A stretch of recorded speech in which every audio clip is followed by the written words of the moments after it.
everybody and welcome to one of our 38 Degrees live streams. My name's Laura, I'm from the 38 Degrees staff team and I'm really delighted to be here with David Davis MP.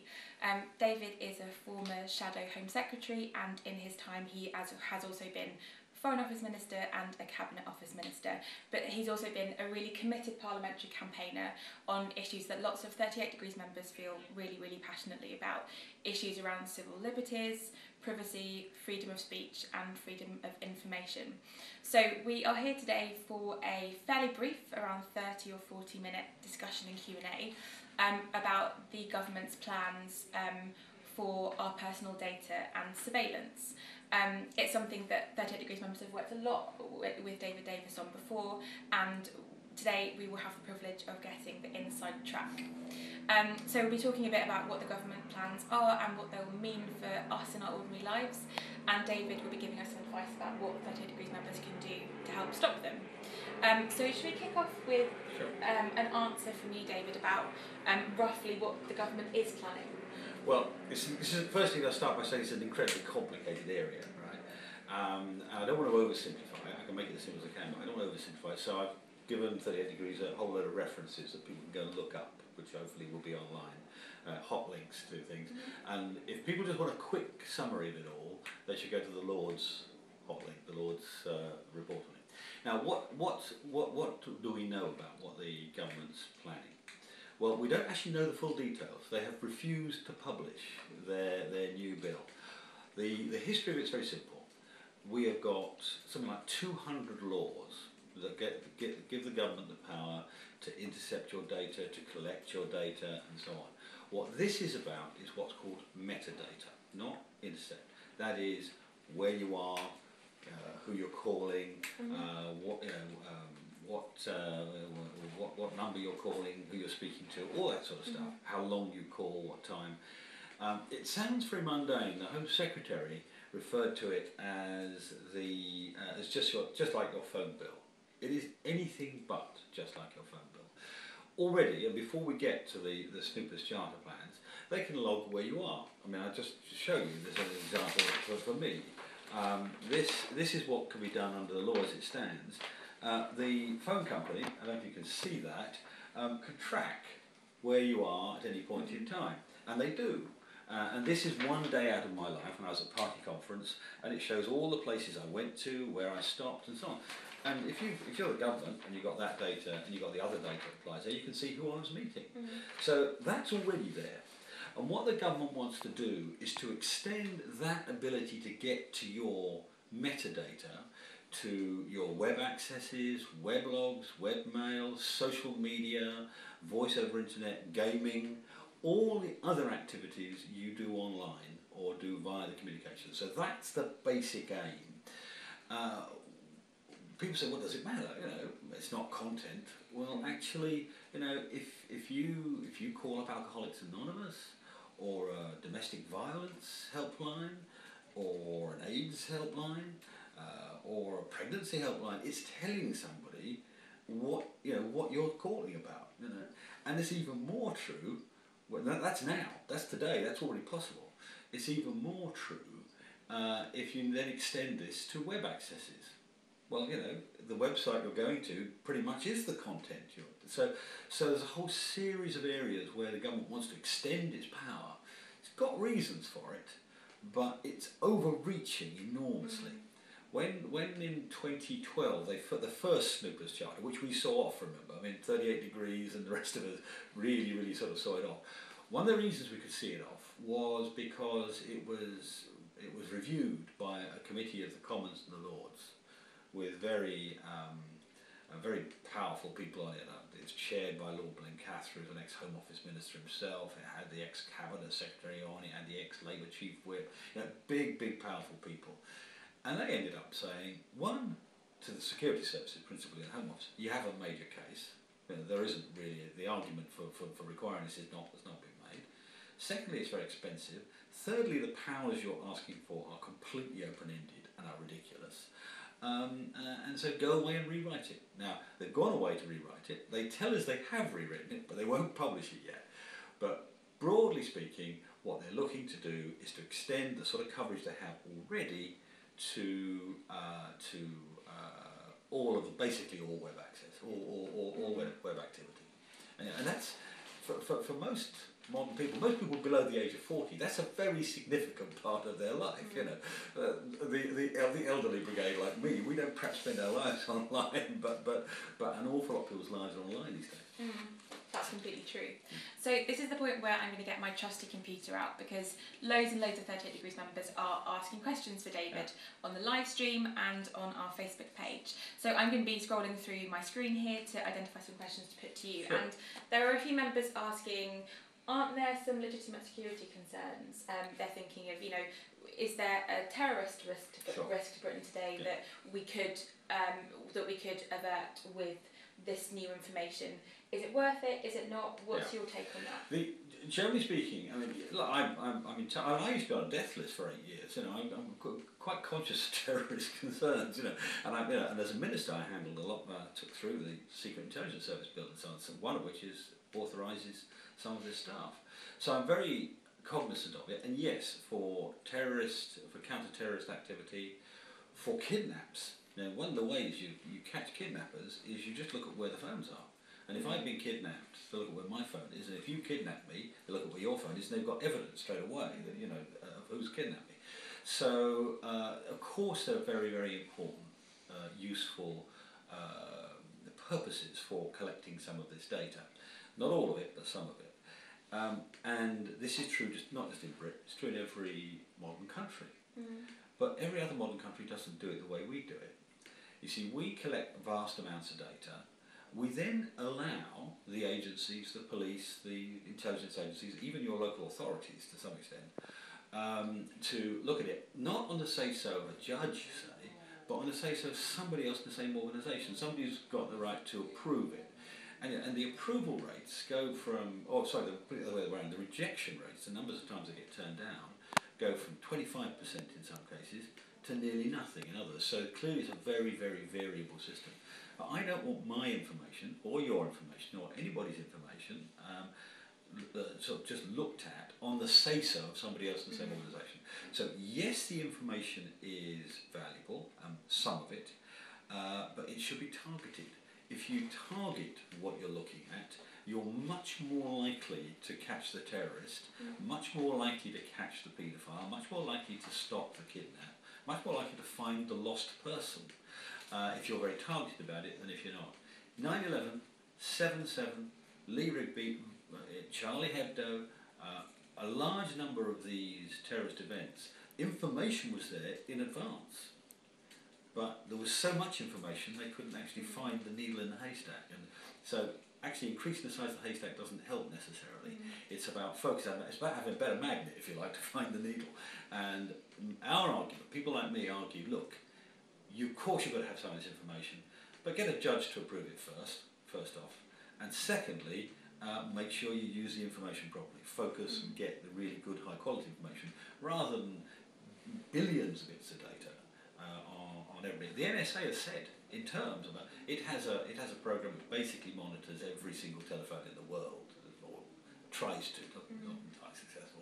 It generates so much information, they have said themselves, they can't digest it. Well, so yes, it's got its value, but use it properly. So we've got a really good question here from a 38 Degrees member, which asks, is there a middle ground here? Is there a compromise that you think we should be happy with? Or should we aiming to be scrapping all of these new powers altogether? No, there is a middle ground. No, you don't want to scrap the powers altogether. I mean, nobody in the world does that. You know, I mean, I'll come back in a second to how the other countries deal with it. But nobody in the world has none of these powers. And you know, we do have terrorist threats, we do have criminal threats, and so on. So you have to deal with them. But there is a sort of new consensus developing, actually, which is very interesting. 2 or 3 years ago, if I'd been in a debate with, let's say, the ex-head of GCHQ or the ex-head of MI6 or the ex-head of MI5, they would have said to me a number of things. Firstly, they would have said, well, collecting the data is not an intrusion on your privacy, it's only when we look at it. Well, that's sort of nonsense, actually. If I've got your bank account and I say, well, I'm not going to look at it, you still think your privacy is being intruded on. And also, of course, if somebody holding the data makes it risky, somebody else might get at it in an unplanned way. So they started by saying, no, collecting data is not an intrusion of privacy. They now recognise that it is an intrusion of privacy, so they have to be more careful about it.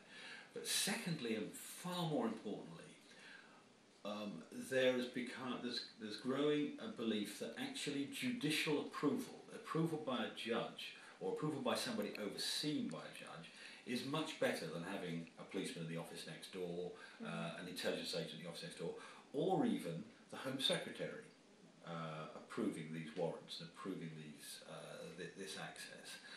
And as I say, 2 or 3 years ago, that would have been no consensus over that. There's been a number of reports in recent months. The most authoritative, we'll have a hot link on your site too, is by David Anderson. It's called A Question of Trust. He's the inspector of basically the intelligence services, got lots of access, and he's written a fabulous report, 300 odd pages if you really want to spend the time on it. But basically he says judicial approval is the way to go. And there's been a report by RUSI, the Royal United Standards Institute, which was actually initiated by Nick Clegg when he was Deputy Prime Minister. And it has on the panel the David Oman, the ex-head of GCHQ, John Scarlett, the ex-head of MI6, John Nevins, the ex-head of MI5, and they all agree that judicial approval is the route to go. So there's a prime middle ground. The Labour Party is now beginning to go over to that. The Labour Party's not always been a hero in this, but this time they're beginning to take it on. The government is resisting, and this may well, we may talk later about where we press. The government is resisting this, and this seems to me where the battlefield is, and that's where the good middle ground is. That's really helpful. So one member has asked a slightly bigger question, which is, do you think this is an attack on our civil rights? Do you think it's that big?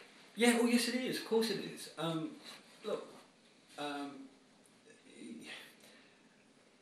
When the Edward Snowden stuff all broke, there was uproar in America, there was uproar in Germany, there was uproar in France, there was uproar pretty much everywhere except here. And that's because we're sort of relaxed about all this stuff. Why was there an uproar in America? There's an uproar in America because there's constitutional protection of their civil liberties, of their. Why?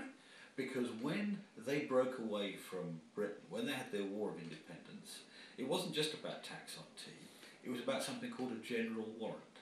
That is, the king, as it were, or the representative of the king, would issue a general warrant, so they could search your house, arrest you, with no constraint on it. It's very, very like what we're talking about here. In Germany, of course, they've had the Gestapo, they've had the Stasi. The Stasi would have given their right arm for the information we're talking about.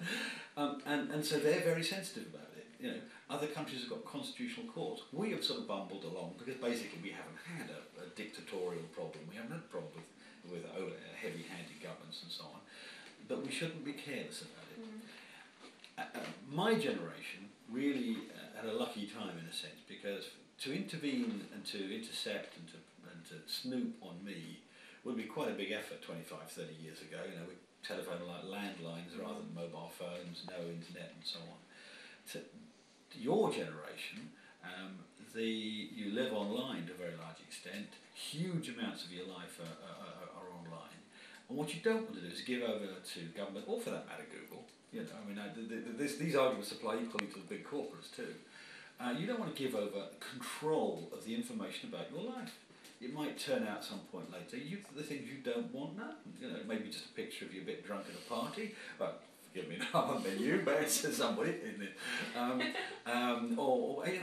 There's an example, let me give you an example. In the States, there's a young lady who just graduated as a teacher, taking a 3-year course, I think, at university, and she celebrated by going to a party, and she put on her Facebook page a picture of her wearing a sort of pirate's patch and cap with a pint of beer in her hand with drunken pirate underneath.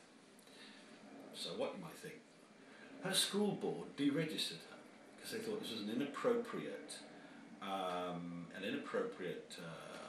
presentation, as it were, for somebody who wanted to be a teacher, an inappropriate role model, and the courts upheld the deregistration. So her career is gone. You know, we know what Twitter storms are like. You know, we know how damaging one allegation, one piece of information can be. You know, so I think, you know, we owe ourselves the right to control our own information, And only when we've done something criminal, or only when we're a legitimate suspect in a criminal investigation of some sort, should the state, or indeed anybody else, have the absolute right to get at that information. So yes, this goes right to the heart of the liberties we've had. I mean, an Englishman's home is his castle is a very old proverb in Britain, old enough to predate the Scots. and the simple truth is, this is the modern version of it. You don't expect a policeman to walk into your house and look through your papers, or have a look around, or talk to everybody there. You don't expect them to come and be searched. There's a reason for that. It's limiting the power of the state over you, and this is the modern version of it. I'm sure lots of our minds are now turning to what can we do about this. You're obviously a really established political operator, lots of experience in politics and government. So if anybody has any particular questions about that we'd like to ask David about the things that we can do as 38 Degrees members to help overcome this threat, then please comment on Facebook, comment on the live stream, and we can get those questions to you directly. I guess to start with, one 38 Degrees member has asked, it seems like the government is trying to push this through without too much scrutiny. I know that you've obviously had a legal challenge to some of the government's plans, which has been successful. What's your perception of what the government's trying to do here, and what that means for what we could do together to campaign against it? The first thing to understand is that this is one of those areas where there are a lot of experts outside government. Tim Berners-Lee, the founder of the internet, opposes this. Ross Anderson, the leading software security professor in the country, opposes this. Major legal figures in the legal establishment oppose it. Ex-legal heads oppose it. Other, rather more privately, other people who've been involved with the agencies in the past are uncomfortable about it. So there are a lot of people out there. And the balance of expertise is not inside government. Some of the people making judgments on this, I wouldn't trust to program an old-fashioned video recorder. So there's a lot of expertise outside. The government, therefore, is very nervous about the way it enters into public debate on this. And you really saw an example of this, and very cruel of me to say it, but I will. An example of this was what they call DRIPA, Data Retention Investigatory Powers Act. This was brought in last year. It was brought in because the European Court struck down some of the basis of the old law.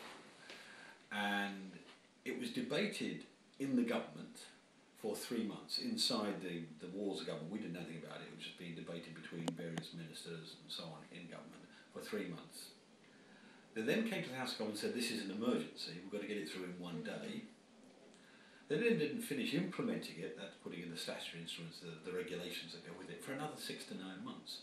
So this so-called emergency, debated for 3 months, given to us for 1 day, and then implemented slowly over the next 6 months. It wasn't an emergency at all. So why were they doing that? They're doing that because they didn't really want to have a very major debate about it. They knew they had weak ground. So what happened was Tom Watson, currently running for deputy leader of the, as we speak, for the deputy leader of the Labour Party, Tom Watson and I took the court. We went to the court, and under what they call judicial review, and the government lost. Very simple argument. And the argument was this: you can collect all this data if you've got very, very close control over how it's allocated, who can look at it, what they can look at, what the warrant looks like, who does a warrant, and because it's ministerial or police or agency authorised, they said that's not good enough.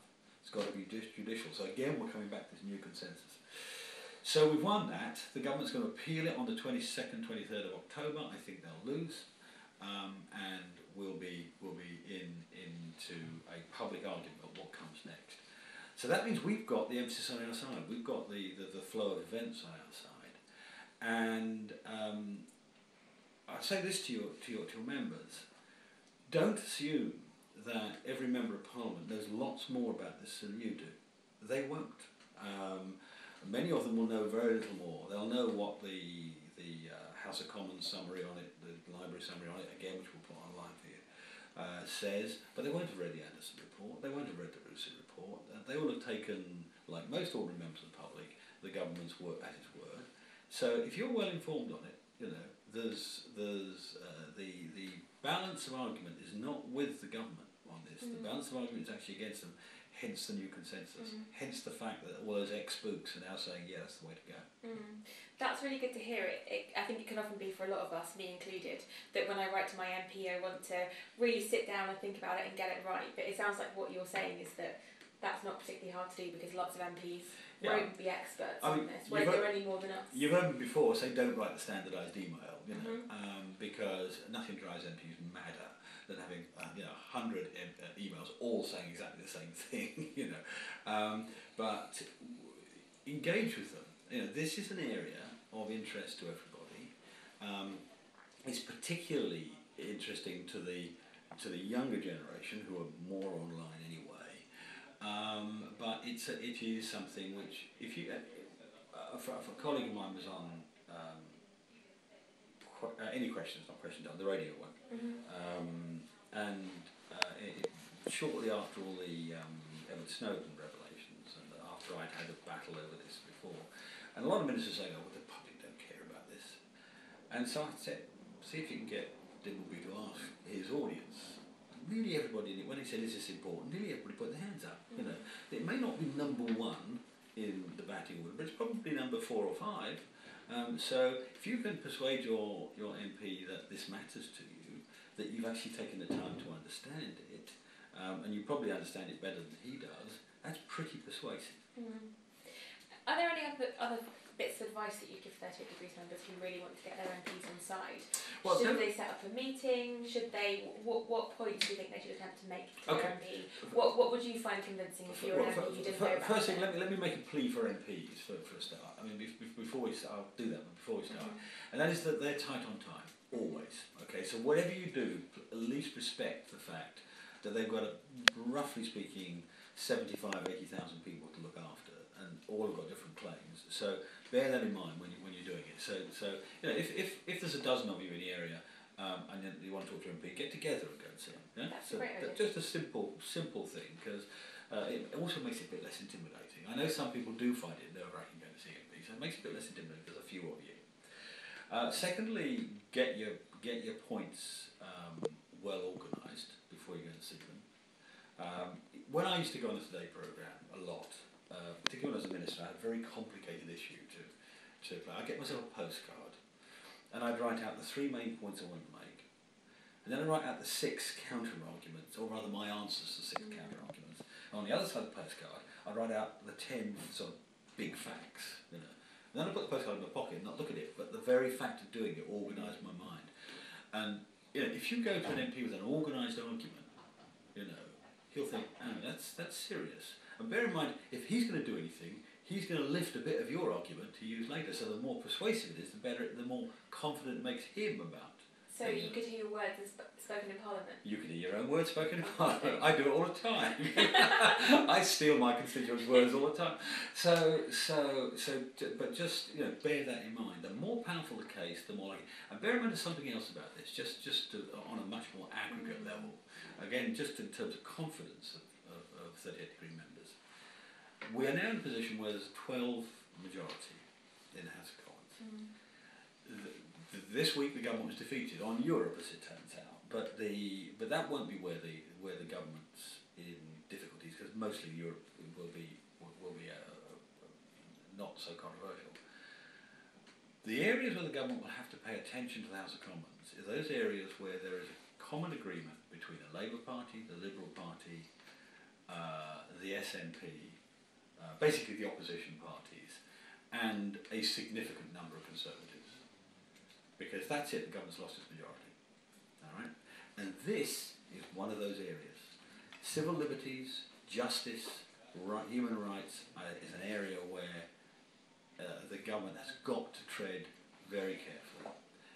And it will be the area that will come back time and time again in the next 4 or 5 years as an area where the government has to change its mind. And so your members will have quite a lot of leverage here. And this has got the advantage. The outcome we're playing for, as we've said, is that new consensus. It's the judicial approval. Because, if a judge approves it, an independent judge approves it, I really don't mind if my information's looked at. I mean, I'm in the public domain anyway, but I don't mind if they look, because the state's got to do certain things. I just object when it's not properly checked out, when it's not properly proved. think of this, not on this sort of stuff, but on intercepts, the Home Secretary signs off, we now know, 2,700 warrants a year. That's roughly 10 every working day, assuming she works every week of the year and doesn't go on holiday. That's an awful lot of warrants. Any one of these warrants would justify cross-questioning the person who brought you for an hour. 10 hours a day? I don't think so. When I announced that on the Radio 4 Today programme, I had a flood of letters about this. A number of them from ex-policemen saying this can't be done. This is not possible. When I used to do this as a speciality as well. It's my job, and I would go and see a judge. We never got it cleared in less than 40 minutes. Those sorts of things come back. So the people on your side could well be the people in the system as well. So we've got practicality on our side. We've got parliamentary arithmetic broadly on our side. That's always fragile, but we've got that. And you've got an argument which you can make to your MP. This is not a partisan argument, it's not Labour or Tory. It actually goes right to the heart of the fundamentals that make our country the great country it is. It's freedom. So you're saying that the tipping point could be coming over to our side? That's really positive. I think so. Bear in mind the deadline on this stuff is really sort of spring of next year. Yeah. Our court case, if we win the appeals, I think we will, really crystallises in March. So the government's got to move on it as well. There's also a timetable on our side. Fantastic. So we are about to draw to a close, but we've got a little bit more time for a couple of questions that have been coming in through the live stream, so thank you. A bit of a curveball one here, I hope you're prepared.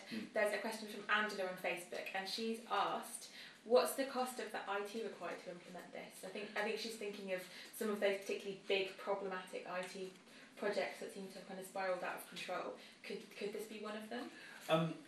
Not in those terms, no. I mean, the government is going to have to pay the ISPs, the internet providers, and so on, for doing the work of holding much of the data. It's a lot of data we're talking about here, and bear in mind one of the problems here is if you put a lot of data together, you create what they call in the trade a honeypot.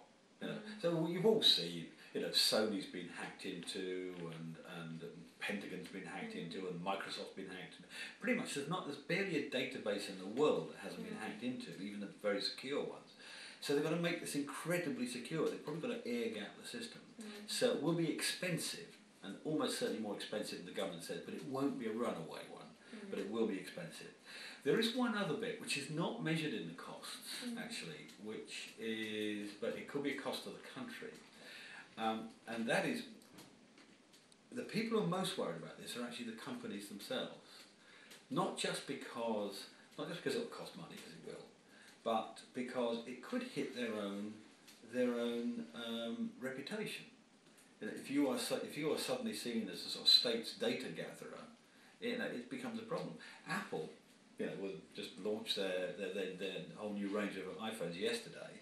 Apple have made this confidentiality, secrecy of your data a central marketing strategy. Right now, in fact, they came to see me this week on this subject to talk about it. The simple truth is, at the moment, we are probably the sloppiest country in the world in terms of protections of privacy. It's pretty shocking. Yeah, it's pretty shocking. And that could impact on our attempt to compete in software, hardware provision, service provision, and so on. Indeed, after Snowden, one of the things that happened was there were companies set up in Germany saying your emails won't go outside Germany. Really? So you can see that there's another cost, there's a hidden cost out there, which could be British jobs and British business and British commerce being damaged by the fact people think, I don't really want to trust that particular legislative structure. So what we're doing in many ways will actually help the British national interest in another way. Fantastic. So we've got one final question from Richard, who has asked, I guess, a bit of a practical question, which is, if the government gets its way, practically speaking, who will be able to see it? Where will it be kept? And what's going to happen to that data eventually? Well, how will somebody tap into the system?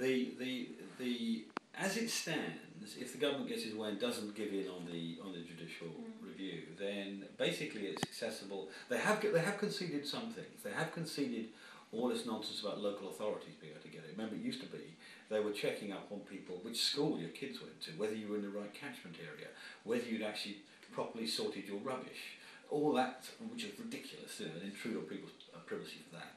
So that's gone at least, but you're still down to police, intelligence agencies, arms government, probably things like the tax authorities, the Financial Services Authority, and so on.